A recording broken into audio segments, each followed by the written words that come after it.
Okay, Korean glass ही concept आता खूप run मध्ये आहे. तर कोरियन ग्लास बद्दल मिथ्स खूप जास्त प्रमाणात आहे आणि एखादी गोष्ट मार्केटमध्ये न्यू आली की लोक त्याच्या मागे पळतात.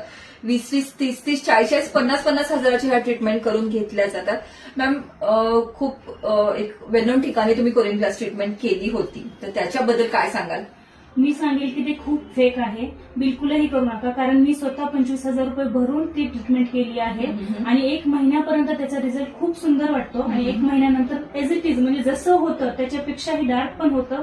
जर तुम्ही नाही त्याला हे केलं तर. म्हणजे सनस्क्रीन पण लावा, तुम्ही मॉइश्चरायझर लावा, त्यांनी कुठलीही क्रीम देऊ देत, ते लावलं तरी सुद्धा तुमचं कमी होत नाही. ते रिटर्न येतच. त्यासाठी मी आता पील ट्रीटमेंट करते आणि माझा त्याच्यावर विश्वास आहे आता. पण कोरियन ग्लास नो, बिलकुल नो. बरं, सगळ्यात महत्वाचं मला सांगायचं, कोरियन ग्लासचे जे होम केअर प्रोडक्ट आहेत, इट्स अ स्टिरॉइड.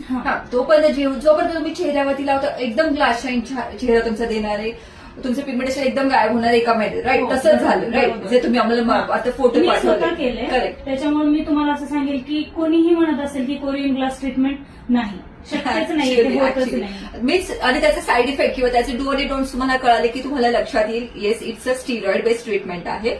चेहऱ्याला काय लावायचं काय नाही लावायचं हे तुम्हाला माहिती पाहिजे. कोरियन ग्लासमध्ये तुम्ही कोणत्या पण मेडिकल फील्डच्या व्यक्तीला विचारा किंवा डॉक्टरांना विचारा आणि त्याच्यात ते कंटेंट बघायचं. स्टिरॉइड कंटेंटच नाहीयेत मॅम त्याच्यावरती. ऍक्च्युली इट्स मेडिकेटेड बनवलेलं स्टिरॉइड बेस्ड क्रीमच आहे ना ते, म्हणूनच.